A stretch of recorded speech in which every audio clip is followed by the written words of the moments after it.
Elvin, me parece muy interesante esa respuesta que das a raíz de la pregunta eh, que hizo don Roberto, sobre todo porque ya no hay una homogeneidad, digamos, un absolutismo entre quienes creen en la intervención del Estado y los progresistas, o quienes ven los derechos con un carácter progresivo, y quienes son más conservadores y se tornan más hacia la derecha y entienden que la economía debe funcionar por sí sola sin intervención alguna. Luego tenemos algunos moderados. Pues ya esa relación, derechos sociales e individuales y visión sobre la economía no van tan de la mano. Incluso dentro de grupos moderados o progresistas ves personas que están en contra del uso legalizado de la marihuana pero a favor del aborto. Entonces eso ha traído todos unos nuevos fenómenos para estudiar desde el punto de vista político y sociológico.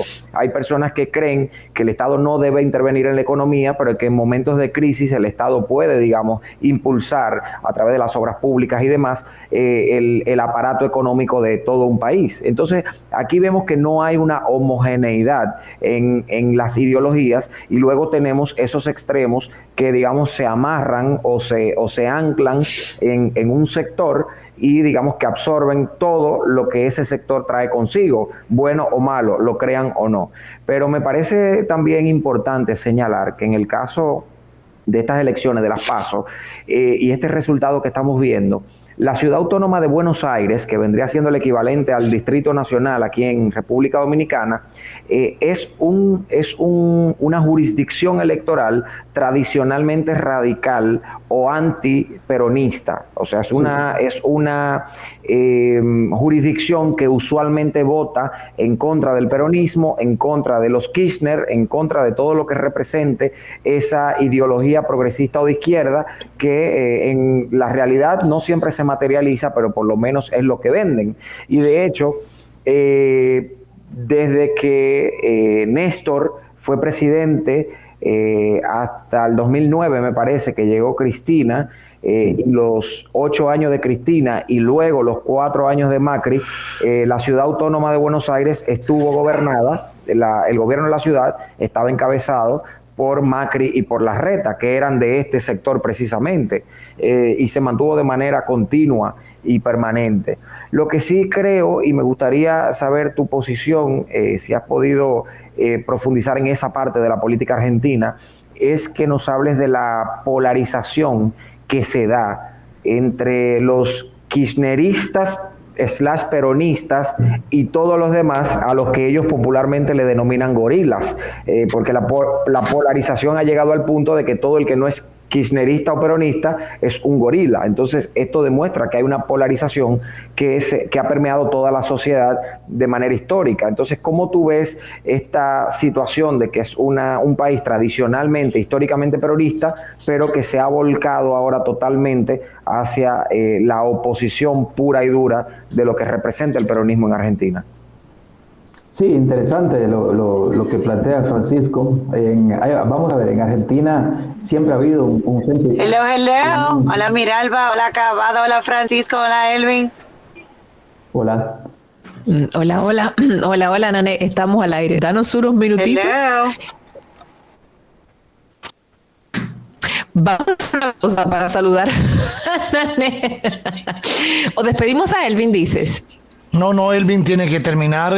Por eso. Tiene una opinión bien importante. Natanael, seguimos. Ok, perfecto. Sí. Perdón, Elvin, seguimos. No hay ningún problema. Sí, decía que hay que tener en cuenta, Francisco, que en Argentina siempre ha habido un sentimiento antiperonista muy importante.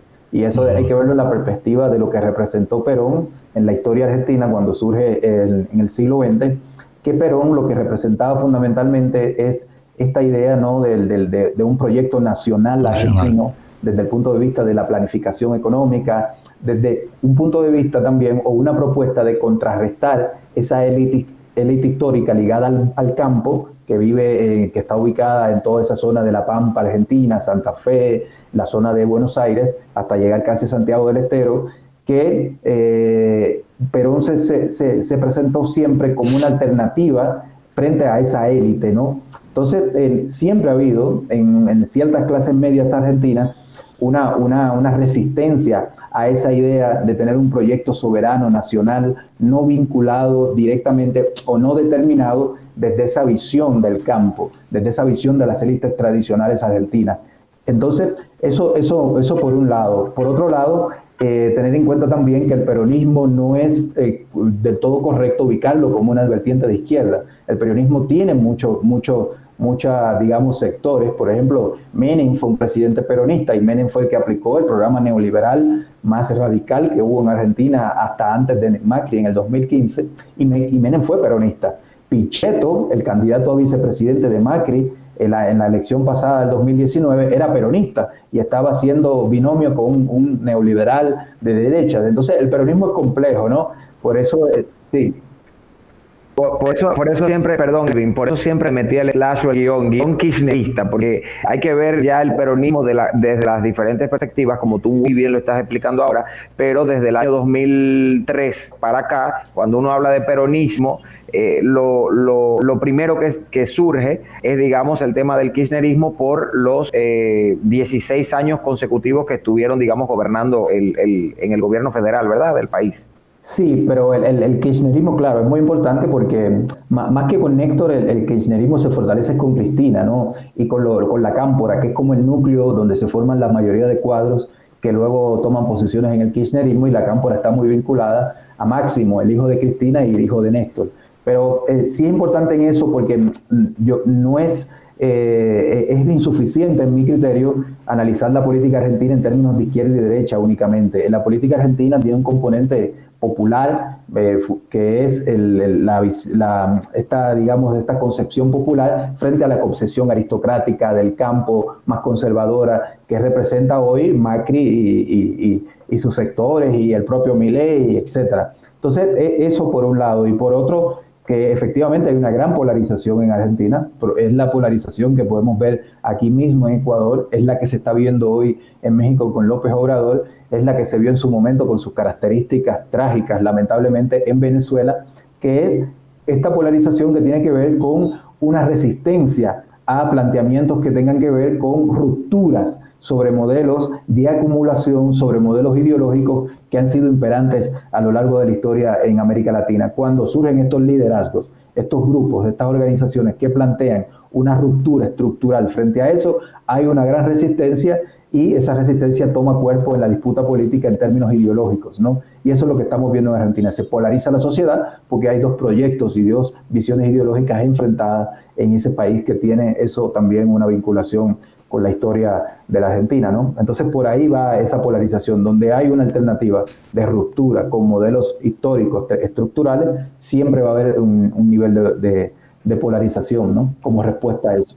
Evidentemente no vamos a estar de acuerdo en esto, evidentemente no, posiblemente no estemos de acuerdo en esto, pero creo que el mayor problema que han tenido esos países y esos modelos es que es un modelo anti-acumulación, pero solo para el que no está en el gobierno, como diría mi profesor Eduardo Jorge Prats. No, pero lo que pasa es que todos somos iguales ante la ley, pero hay algunos que son más iguales que nosotros. No, pero ahí difiero mucho. Eso creo que es simplificar demasiado. El peronismo en Argentina es antiproducción. El peronismo en Argentina tiene muchísimos empresarios vinculados a ese movimiento, como lo fue Rafael Correa en Ecuador, donde las clases pudientes ecuatorianas durante Correa triplicaron su riqueza lo que quiero decir que esa visión, liberal, de simplificar esto, no de que viene lo que categorizan como una izquierda a tomarse la acumulación para ellos y sacar a los empresarios, creo que no es correcto verlo así